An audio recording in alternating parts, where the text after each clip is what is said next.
supports tackle football for kids that range anywhere from 5, so kindergarten all the way through 8th grade. Football, and then this year we've added cheer. Okay, and sorry, I think when I moved it stopped. So it's with Meadowdale Junior football. Cool. Yeah. And cheer. Yep. Okay, and you've been doing it for a few years and held different roles. And so what got you into it? Well, I've been with the program for the last 10 years. My position there ranged anywhere from, I was a parent, on the sidelines, and then I was a team coordinator, which is like helping set up the team parties and snacks and whatever. And then after COVID hit, it was just the main coach and the president at the time, and I went over to the coach's house, was like organizing all this gear, and I walked up and I'm like, what is this? And I just said, like, move over. And I took over that process with him. Me and him did it. And from there, that year, he just kind of pulled me into everything. So I then became like the main coach's main person. So him and I were organizing everything. So my job was to like take pictures and set up all the stuff that he couldn't do. And at the time, the president, who had just recently started, was just learning kind of the atmosphere. So he was focused on like setting up fields and insurance and working with the league. So it's just me and the coach were kind of riffing. And at the end of that season, the president asked me to be vice president. So I took on that role for the off season, and then the first day of practice. So I basically had to step in. And then last year, so I was the vice president who stepped in for 2022. In 2023, I came in as my first year as president, and this will be my second year as president. Okay. So, yeah. And so this is a non-paid role. It's completely volunteer. Yeah. And how many hours a week would you say it takes up during season and off season? Yeah. So off season, so our seasons normally will run officially, I would say, from July through middle of November. So let's just keep that in mind. So let's just say from December to June. Let's say December to March, it's probably close to about an hour a week. Okay. So really low. Maybe it's a little bit more than that, but I would say really on average an hour a week. And that's really to, I have to count all the gear. I have to go to the storage unit, make sure that we have the right stuff to make sure we're pulling moisture out of our storage unit. I have to think around, how do I want to plan for the upcoming season? I have board meetings, both with the league, but also with our program, and then also start to work on logos for shirts and flyers that we'll start to hand out. And then I open registration normally like 1st of March. So all the way up between December and March, it's really just thinking about how are we going to start to build this. Once March hits, it probably jumps up to 4 hours a week. And it's for March, April, May, I would say about 4 hours a week. Okay. Once May, end of May, June, now we're talking a lot more hours. So I would say at least an hour a day, if not 2 hours a day. And then I would say in July, now I'm really ramping up. So like this week, yesterday I spent 12 hours yesterday. I spent 9 hours the day before. And Monday I have at least 6 hours in that I'll have to do. Tuesday I'll have another 6 hours I'll have to do. So like it's not, it becomes more of like a 20-hour a week role once this season starts. And you have a full-time job outside of this. And so on those days, you just take time off from your normal job. Yeah, so I took this week, so today's Friday, I took Thursday, Friday, Monday, Tuesday of next week off, knowing that this is going to be a heavy lift. I'm fortunate my business, the company that I work for, has volunteer days, so I can take hours for that. Oh, nice. And on top of that, ton of PTO saved up. Yeah. And I work a really interesting shift for my normal job. So I work at 2 a.m. to 12 p.m. Oh my gosh. And so, noon. So I'm off the rest of the day, which then allows me to have that extra time to be able to, during daylight, and sleep is probably not your top priority. It's not. Have you heard of it recently? No, not really.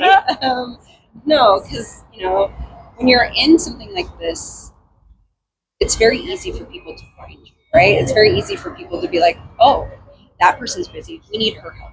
Yeah, because they know that people who are willing to be busy are willing to add more stuff, and they're busy for a reason. Right? Yeah. So I'm also part of the high school booster club. I am a co-chair of the concession stand, or the concessions for the high school program, sports program, and then, like you said, full-time job, full-time mom, 2 boys, play year-round sports. So yeah, it's find the busy person. Yeah. Wow. So what would you say? Obviously, we've talked about time constraints and that kind of thing. The good thing, I feel like, since the boys are doing sports, is you do get to spend a little bit of time, like with the games and stuff. You might be there, if when your kids graduate, like, do you see yourself maybe changing? Or do you see this like, I'm just going to continue to do it as long as I feel like it's bringing me some kind of joy? Yeah, so for the football program, because we're targeting kindergarten through 8th grade, I have a kid right now who's going into a sophomore year and a kid that's going into a 6th grade year. So hypothetically, they get me for a minimum 2 more years, right? Or 3, including the season, a total of 3 seasons before my youngest is now in high school. Now, my thought with the youth football program is I could never have been able to pass it off if I didn't have kids younger than my own child playing the sport and having families get involved and have it be meaningful for them. So my first goal was make sure I can bring kids in that are younger than my own, so that I can then have potential to pass it off. Ultimately, I'd love to pass it off in 3 years, and that is my goal. So this season, we're fortunate enough to have kids who are 3rd graders, 4th graders, and 5th graders, whereas mine is going to be a 6th grader. So I'm starting to have families that are younger than my own, because as of last season, my child was a 5th grader, and I didn't have any teens younger than 5th, 6th. Okay. So now I have 3 age groups younger. Nice. And so it's a possibility. And, I'm hoping that at the beginning of next season, I start to find families who might be interested in it, and then use my youngest son's 8th grade year to do that transition. Mm-hmm. Let's hope we can find families. Right. And I'd love to not hold on to it and hold on to the youth program while my kid is no longer in it. Right. That's one of the biggest challenges that is faced in this particular environment. So I think the perception of there's a ton of work that has to be done, and people are like, well, I have full-time jobs and I have other commitments and I want to spend time with my family. And I'm like, you can do all of those things. And if you create a good board around you, then it makes it even more possible. So since I've taken this on again, the first official season where I became president, it was just me. And that was really hard, because everything was on me. Yeah. Because at the time that I had elected, it was me and the president, then he left. So then it became just me. The very next year, I then had 2 board members. I had a VP and a treasurer. What a huge difference that made. This year, I'm going into the season with 4 board members. So I've doubled my board. And I want to continue to do that. And if I can double the board, or if I can make the board more effective, the most effective it can be, then that work starts to come off of that one person and spreads evenly. Yeah. And then we actually have a full functioning program, and you don't have one person who is having to do all the hours that I mentioned. Yeah. And so that is what I was talking about time constraints, and then I was going to ask, like, really what is one of the biggest challenges, and you answer the question without me even asking. So that's cool. And then, like, you got into it when your kids were playing football, right? But what, besides just that, like, why did you choose to do it? Like, is it you just saw a need and you were like, hey, I can help? Or was it like, because, like, for example, like, people are like, why are you doing a channel? You're not making money. Like, why? And it's, for me, it's really to help other people, like get the word out about these things, like, you know, current events, let's have a conversation about that, or, you know, people's mental health, or just really fun stuff, business highlights. So for me, I wanted to get into nonprofit work, and it's been a little more challenging than I thought it would be, because most of them, you know, are lower paying jobs than I would normally qualify for. And I'm like, well, that's okay, because I'm going to be able to help people and give back. And that's really important to me. But like I said, it's been a challenge. So that's why I did this. And I just love helping people. So the biggest challenge is getting people to want to help. But then, like, because it is like, obviously an off season, it's not that big of a time constraint. You still have to do it, but like, that keeps you going, because it is volunteering. You could just be like, you know what, it is too much. Yeah, it's funny. So I talked about, you know, the challenge of needing to pass it over. That actually isn't the biggest challenge. It is a large challenge. But Okay. as far as challenges go, I think the largest challenge that I face is financial. And that's because we are a program where we're trying to grow, and numbers are so important. In order to have enough kids to have a team, you have to have at least 18 kids, right? So I need to bring as many kids in to that want to play, which means I need to keep the costs down.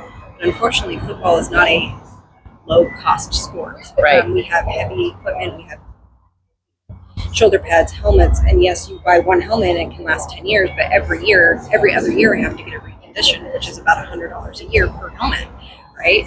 Not to mention you have a $75 jersey, and you have all the other gear and all the other fees, like fields and refs and all this other stuff. And so, like, even last year, my registration fee was $400, but the cost per kid was $525. So, like, because I'm a nonprofit, I'm constantly like needing to do fundraisers and all this other stuff. And so financially, that's one of the that is the biggest challenge. The second biggest challenge, and wanting to keep costs low so I can have kids keep coming back. So then it's like, how do I find this right balance to make sure I have enough kids coming in that want to play, but also making sure I can keep the price down so that kids can come, right? And so there's that big challenge there. The other big challenge, I would say, is volunteering.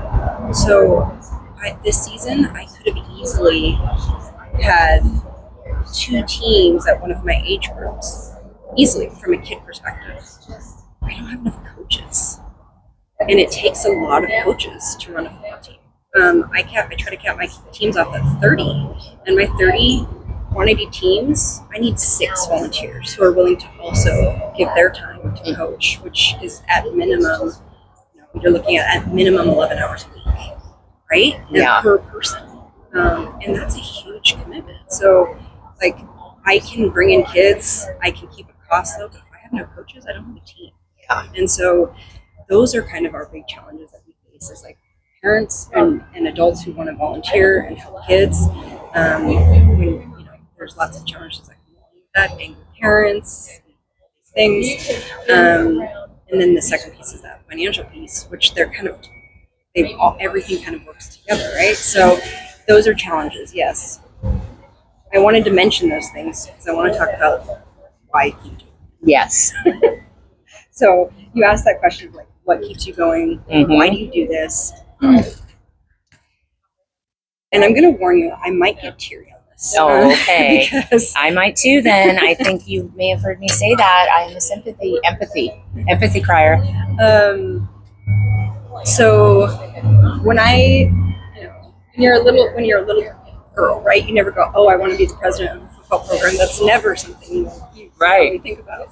But as my kids started to be more invested in the sport that they were playing, and we're seeing the same people over and over, right? We'd see them in football season, and that ranged from July to November, right? And then we'd turn around and go to basketball, and you'd see the same kids, and then you turn around, and they're in the same schools, they're growing up together.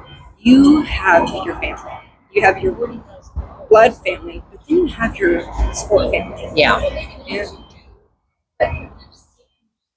although I didn't as a child go, oh, I want to be the president of the football program, I did say I wanted to be part of the community. Yeah. So I love that, though. Yeah, take your breath. That's awesome. So this is my community, and this is, I hope I can build for the community. Oh, I love that.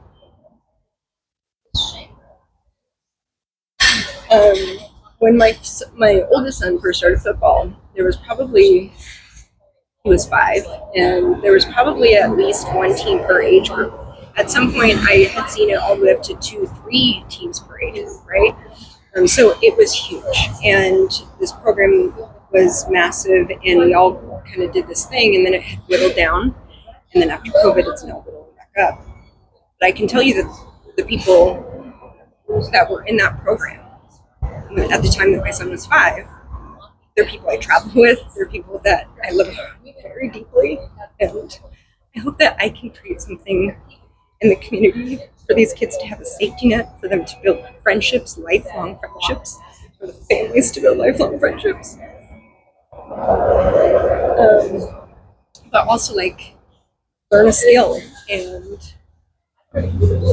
we teach so much more than just how you play football. Yeah. We teach character, and we teach community and family and what is important and why do we do this, and we look out for each other. Yeah. The parents that are in the program know that if I see their kid on the street and they're doing something stupid, I'll call them out and say, get in the car, let's go. Yeah. They also know that I'll cheer them on if I see them in basketball or football or baseball or anywhere. We're there for each other. Yeah. So you'll often see in like my social posts for our program like Mav Fam, and that's because it's true. There are kids that when my son was playing at 5 who have moved away, I followed their families, I cheer them on, go to see Giroli, we play them at Glacier Peak, and it's just something that stays with me. That's awesome. And so I do it for that. I do it because, number one, I want to see these kids have a support system. I want to see these families have a support system. And then I also do it because selfishly, here's the selfishly part, I am a Meadowdale alumni. And I can tell you that when I went to high school, our football team sucked. I literally don't think they won an entire game from the time I was a freshman until I was a junior. Oh my gosh. Like they sucked. And I can tell you that the high school team hasn't had a lot of success since about 2017, 2018. COVID obviously has impacted that. And I'd love to see our community start to gather around, not only like our youth community, but like our community as a whole. Gather around something that's really spectacular. Where we go to the stadiums on Fridays, where we cheer people on. And in order to do that, you have to start to bring that community in, and you have to start when the kids are young, and get parents engaged, get parents willing to do this, and get kids who want to do it too. And I'm fortunate that the prior president of the youth program, he's actually now the head coach of the high school program. So we literally last year, before he was an assistant coach at the high school, but last year when I was my first real year as president, I started to bring our programs together. So I had a family barbecue in August to bring the two programs together. That was the first kind of step. We started to do like a youth night thing at the high school. This year we have plans to continue to bring those in together. So we had a football camp the high school put on. Our coaches were there to help support that camp. We'll continue to do our annual barbecue this year. We'll continue to do this youth nights. Their players will start to come out to the youth games and vice versa. Nice. The youth players will actually get to go on to the high school games and do ball boys. We are implementing an academic key there, right? So if they have good academics, they can be a ball boy. Nice. So like we're trying to build this because I know what's happening in the high school program. I can start to support it in the youth program, and we literally can have them grow up together and do the same plays, do the same, do what true feeder programs are supposed to do, which is feed into the high school so that you have a stronger high school program. Yeah. So that, from a selfishly, I'd love to have the community wrap around and actually have a really great high school team. Yeah, I can definitely see that. So, I don't know what I was just going to ask, but I know. So, because when I was in school, if you wanted to play a sport, you just signed up through the school. So this is kind of outside of that, right? So, and there's also like you can play sports with like boys and girls clubs. So would you consider what you guys are doing? I don't know, I can't speak for it, but I don't know if Boys and Girls Club also does football. But like, is it like, would they be considered almost a competition on that level? Because nothing is through the school with what you're doing. So this is outside the school. So all the funding and like, okay, well, you want to play in this program, it costs, it'll cost you $400, but it really is $525. But to keep the cost down for the family is you drop the price, and then you have to make up the difference and then pay for refs and all of that. And so you had got into talking about the fundraisers and like, tell me a little bit about the fundraisers so that if there is anyone local that's listening that might be interested in, maybe sponsoring some things, or, I don't know how all of that works. And so I think that would be a great opportunity, and it may not happen really quickly through the channel, but you never know what's going to happen because it is going out there, and I have a lot of local friends, so we can cross our fingers. Yeah, so you're right. So it's not within the school system. So there's a couple things that we do. So unfortunately, this season I've had to increase the rates to try to keep up with all of the costs of everything. So I would say like the 400 was like early registration this year. Last year it was the total cost, the regular price for registration. So as far as fundraisers go, so for the kids, we asked them to do fundraisers. Last year we did a brown bear car wash. This year we'll do the same. And that was great. And that definitely helped to offset those costs. We also had sponsors. So we had never done sponsors before as a program. And so that was something that we implemented last year, and there was like ranges, and we did advertising for the business. So, we had banners, but we also did social posts. It was in our team communication app. And so we did have a couple businesses last season who did that. And then this season, we also have been fortunate enough to have additional sponsors who have done that. And so we are always looking for that. And like last season, we had a couple local restaurants, Taki Tiki and Rory's down in Edmonds. Both were sponsors, and so we actually did like a night out there and had all of our families come out and eat and go and have drinks after a game for some of the parents. And so we're happy to also support the business any other way that we can. So it's just kind of dependent on what the sponsor wants to do. Like, I'm totally flexible on that. And but yeah, my goal at the end of last season was to raise $10,000 to try to head into this season. I would say we did not hit that. And that $10,000 was tried to replace some of our gear, a big part of our gear, because some of it was old. We had quite a bit. So the success during off season was large, which meant that we had some front-loaded money from registrations to be able to pay for gear. Mm-hmm. But now it's like, in order to have money for next season and to continue to build, we need to continue to fundraise and bring in donations and that sort of thing. So I would say we're still always looking, to have sponsors. We have people that we do scholarships for. So if they can't afford to play, then we try to offset that. Nice. And we cut it by half. So we have to find a way to make up for that. Historically, we've asked them to just do fundraising to try to make up for that, because our sponsors, although great, most often the sponsorships that we get are only supplementing reconditioning costs. Like, that's the level that we have. So if we could have a higher amount, then it can go farther. Right. We could actually have a pool of money to be able to just give scholarships. So of course, financially, we'd love to continue to build, and not only gear, but like if we could buy a little concession bus, and bring that to games, that would help tremendously. Or I'm always trying to think about growth. So what can we do better next time, and how can we do that. We added cheer this year, so like Very we could cool. leverage the cheer team and maybe get them into competitive cheer in off season, right? Like, so again, it's always like, what can I do to try to help build?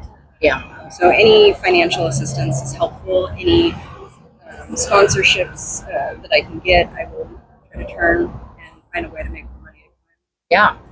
And what I'll do is we'll figure out a way that, and because I don't know if someone just was like, hey, sorry, I have more money than time. If I just want to send you some money, you guys have like a something we can put in the comments. Yeah. Yeah, cool. So Yeah. we'll do that. And then, I mean, everything counts, right? So Absolutely. if you have $5 you can give, that's awesome. If you have more, awesomer. Yeah, totally. Yeah. So is there anything else you want to say about it in your role? Well, I do want to say, like, I think, this, I mentioned the success in the off season. So when I first took on this program, I said, all I want to do is add one team a year.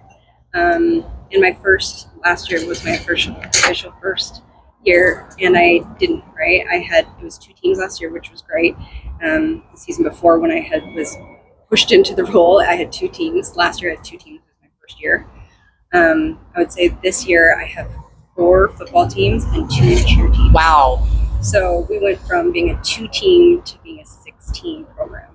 I went from supporting 11 coaches and about 57 kids last season to supporting 95 footballers, 26 cheerleaders, and 24 coaches. Wow. So I'd say my main success in the off season, I mean, people heard about us and people were inspired. And I'd say the 7th and 8th grade team, who last year was 6th and 7th, transitioned up. Like I said, I could have had this year 2 separate teams for those age groups because of the success that they've had. So, every year over the since I have been either vice president, pushed into presidency, or president, the 4 teams, 3 of them went to championships, and one of them, the 4th one, was in playoffs last year. So, like, the team is a winning team. We have not only winners on the field, but in the classroom. They're also volunteering in their off times. These kids are good kids, and I just encourage anybody to come out and see the future. Yeah. Thank you so much for your time, Felicia. I really appreciate it. We will get that link in the comments, and anything you can do to help is appreciated. Thank you.